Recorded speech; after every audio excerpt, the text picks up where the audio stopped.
Hi,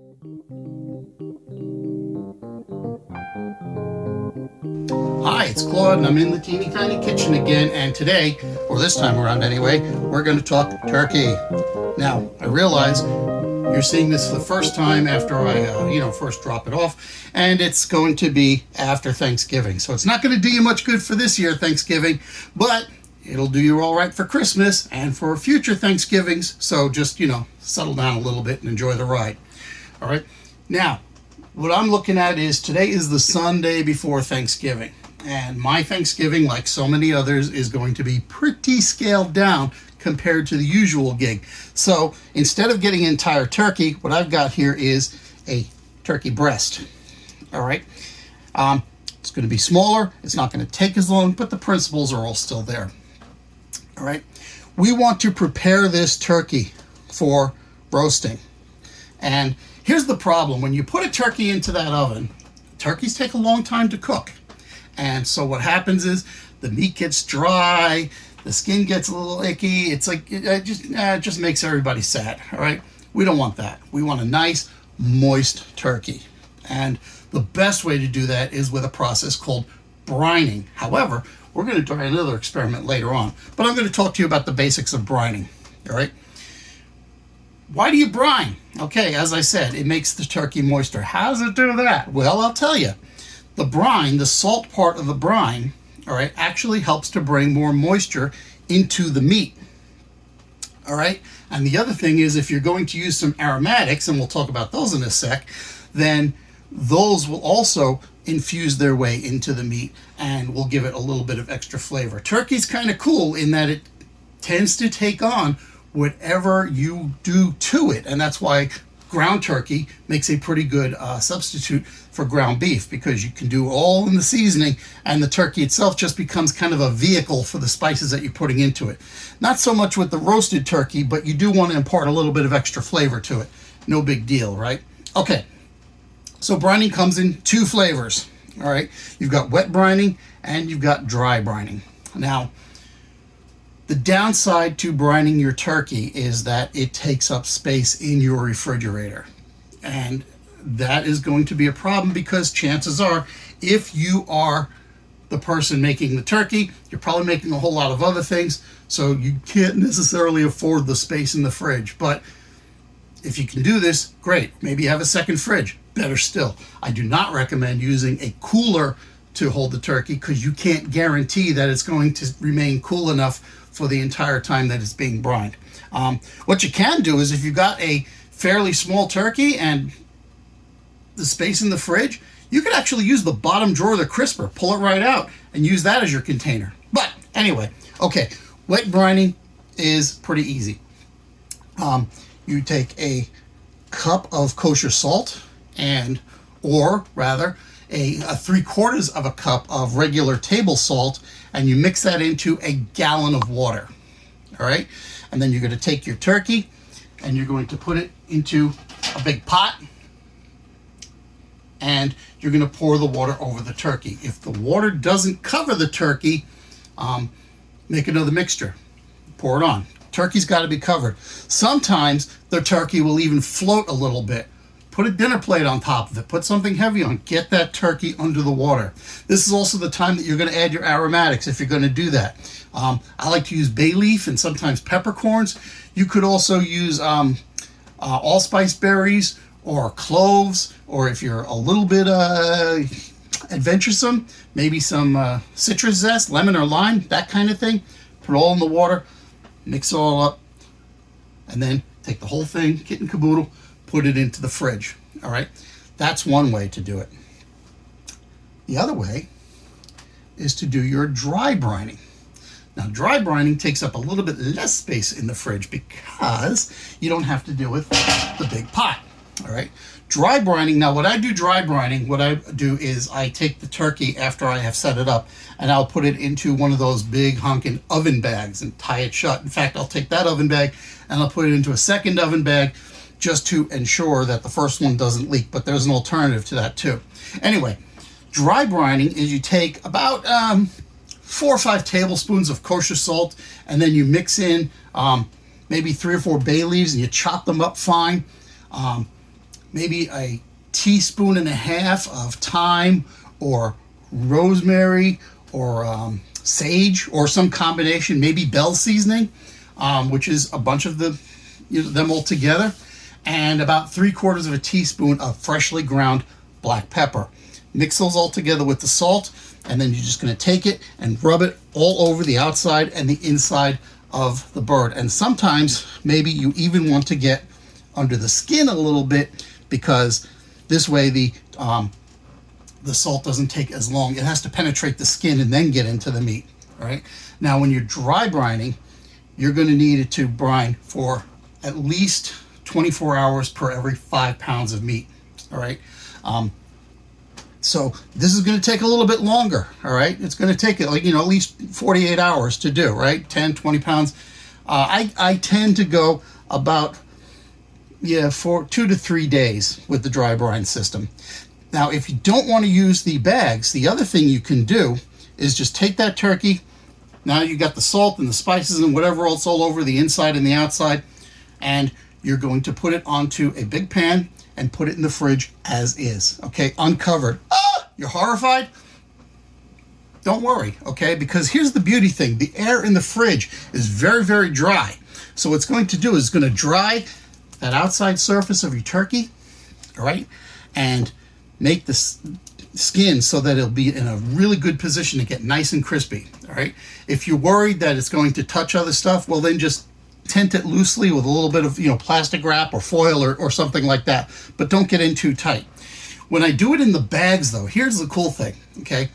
When I put the turkey into the bags, you will actually see like the liquid start to come out of the bird and then suck itself back in over the period of a couple of days. So you'll see what looks like blood, and it's red and whatever else. It's just juice, all right? It just happens to be pink.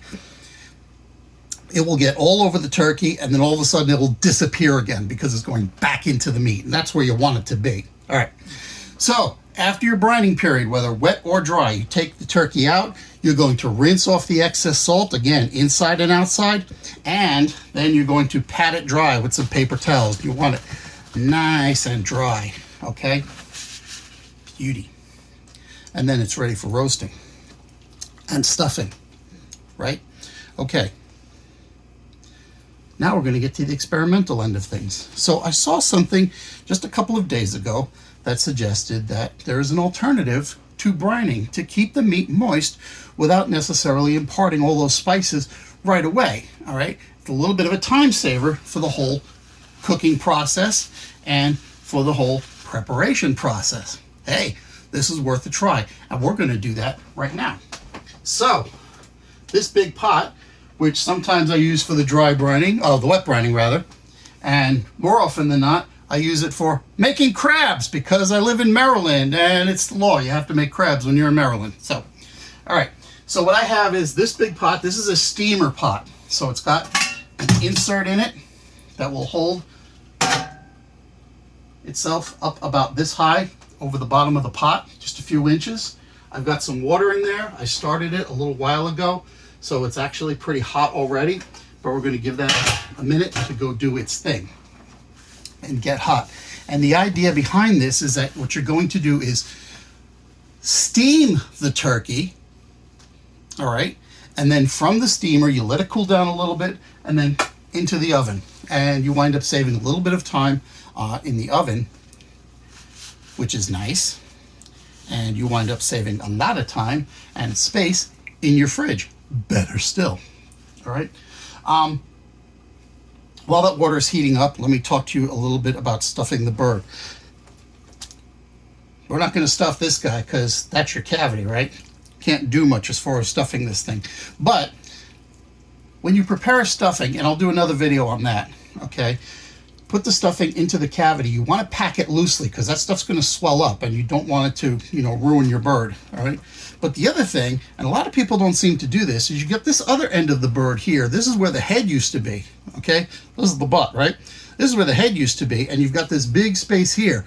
I like to put stuffing in here, all right? And so that will kind of poof out this end of the bird like that, and just help the whole thing keep a shape and look a little bit nicer than just this, blob of skin hanging down here. All right. Oh, one more thing about this. See that thing right there? All right. Take that out. These things are trash. And I'll tell you why. Because these things these are basically thermometers. And these things are designed to pop when it reaches a certain temperature. The problem is that A, they're not especially reliable as far as being able to pop at the exact same temperature. And the other thing is because this is, you know, some company which has bagged up this turkey and put it in there and don't want to face any liability issues. So they basically have these things set so that the turkey is like, I don't know, 190 degrees inside or whatever. It's overdone.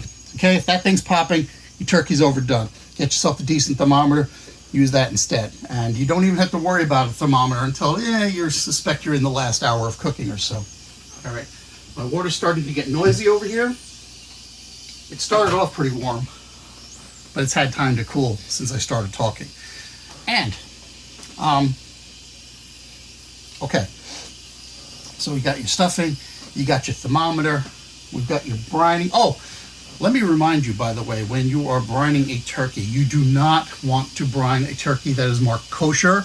You do not want to brine a turkey that is marked as enhanced or self-basting, okay? Because those have all kinds of like funky chemicals in it. You're going to wind up making the whole thing way, way, way too salty. Even though you're rinsing off the brine, okay, you've already got salt added to the turkey. And so, yeah. What you want is like a natural turkey. You've got nothing that suggests that it's self-basting or somehow enhanced. You're in good shape. All right? But anything like that, you know, stay away from it. Okay? All right. So I'm going to take my insert and I'm going to put it into the pot. You can see it's getting pretty hot in there. All right, I don't know if it's showing on camera, but the steam is starting to rise up from the pot. And you just take your entire turkey. Now we've not brined this guy. I'm going to put him into the pot. And according to recipes that I've seen, that's going to go about 30 minutes for a full-size turkey. So this is about a 5-pound breast. And so I'm going to let that go for about 15 minutes. Don't worry, I'm not going to stand here and yap at you for 15 minutes. I will mention though, the pot you use has to be big, has to be big enough to contain the thing. It shouldn't be touching too much on the sides. And it also has to be a tight fitting lid. You can't just like put foil over a big pot or something like that. All right. You got to be able to contain that steam. All right. This is kind of a loose, not loose, a kind of a light lid, and so steam does tend to get out. When I'm making those crabs, it doesn't matter much. But you know what? Also, when I'm making the crabs, sometimes they'll try and like poke their way out because you put them in, they're alive. So you got to put something heavy up top. All right, nice cast iron pan will do that trick. And I'm going to set my timer for 15 minutes, and I'm going to see you on the other side. 3,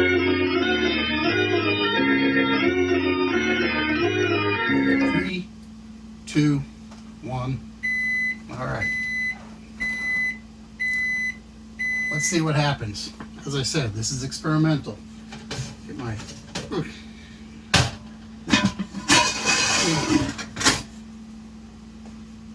pot off of there. Get the lid off. Woo! That's hot. Okay. Move that. Let me get you. Take a look into there, huh? Doesn't look like much yet. But that's okay. Not supposed to. All right, I've been preheating the oven to about 325. And we're going to take our turkey out of here. Ugh, I got big tongs to do this. And you can let it cool down until you can handle it. That's okay too.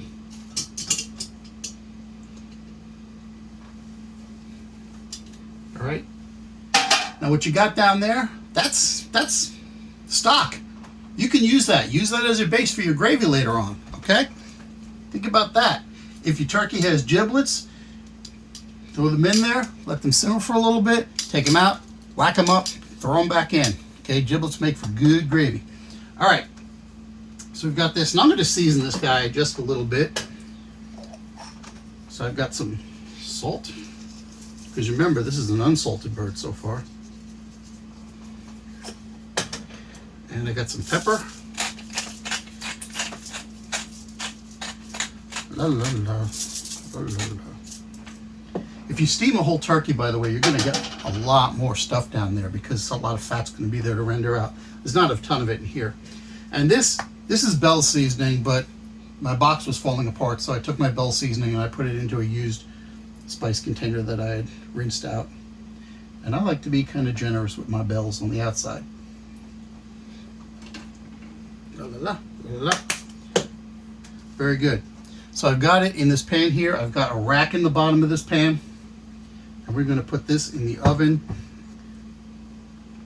Now, typically this is only 5 pounds. So this would go for roughly an hour and a half. Obviously a full turkey is going to go longer.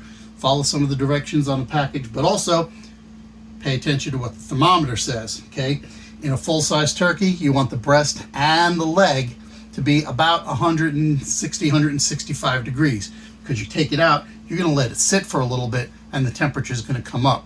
And likewise, that's what we're going to do here. So, put this guy into the oven.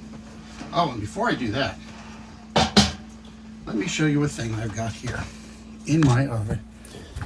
One of the things that the good folks at Pampered Chef makes is this fella down here, okay? And that is just an oven stone. All right, you can see it's actually on the shelf below the one I'm going to use. And the reason I've got it in there, even though I'm not putting anything on it, is because it helps to keep the thermal mass of the entire oven nicely balanced so that basically you don't spend as much time with the oven heating up and cooling down and heating up and cooling down and putting you through that whole circuit. I mean, it's still going to happen, but it's not going to happen nearly as often.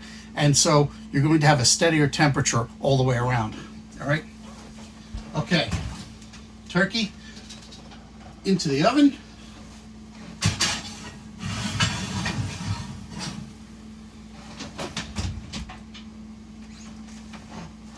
And away we go. And I will see you in a little bit.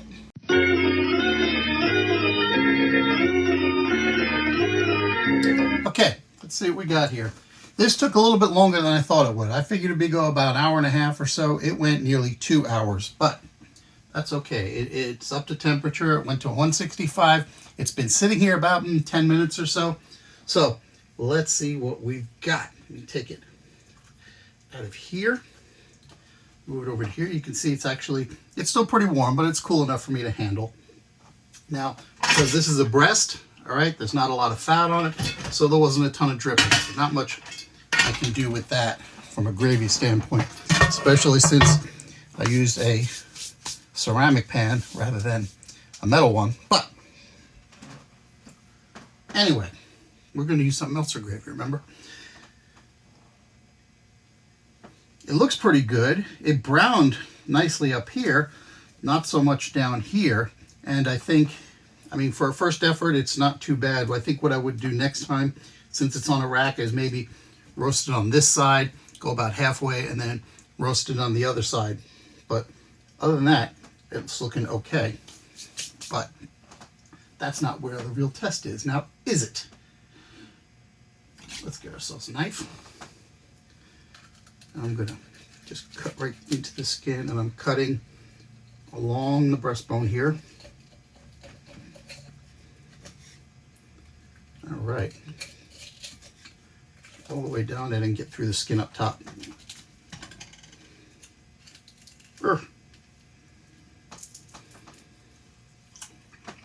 It's not bad. Not as crispy as I would have liked, but I also didn't take the time to dry off that surface before we stuck it in the oven, did we? All right, I'm gonna keep working my way down along the breastbone to separate out that meat. It looks pretty juicy. I'll move the camera in a moment. There we go, and practically the whole thing came off in one big piece. Rinse off my hand real quick. Sure.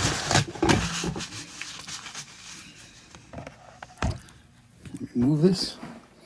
Show you what we've got here. Look how cleanly that came off of there. All right, I'm going to spin the camera around. All right, the light's not awesome in here, but you can see I've got most of the meat off of here. There's no redness, or so it didn't. It's not underdone, despite 165 being the finishing temperature. Here's the breast, came off nice, one big piece. It's looking pretty good. And all right, let's just cut a piece out of there. That is looking pretty good. And you notice, because I let it sit, how much easier it is to cut too.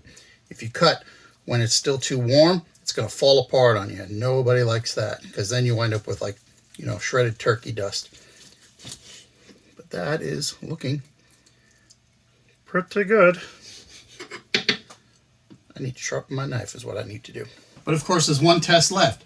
How does it taste? Well, the skin wasn't bad. I got a dog standing down there staring at me, hoping I'm going to throw some of this his way. And turkey is okay to feed your dog, by the way. You don't want to give them skin, okay? My dogs tend to avoid skin, but it's got fat in it, and that can lead to pancreatitis for your dog. Plus, some of the spices that we throw on top of them, not always necessarily good for the dogs. Try that. That is very tasty. Hi, come on in. That's my daughter. She doesn't even know I'm doing this.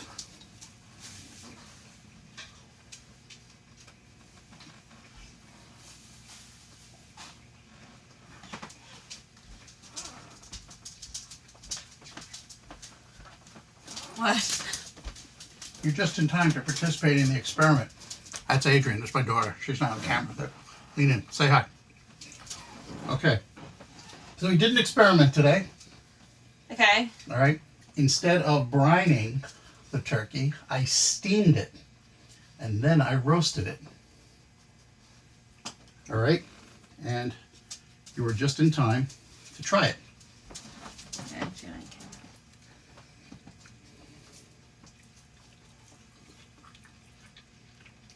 They're very juicy. Yes. Very juicy. Juicy. Juicy, juicy. Okay, it was good. It's juicy. I kind of rushed us through the initial steps, so it's, you know, could use a little bit more seasoning, but other than that, it's pretty good. We're going to call this a success. All right? Enjoy yourselves. And I'll see you soon when we talk about stuffing. Bye.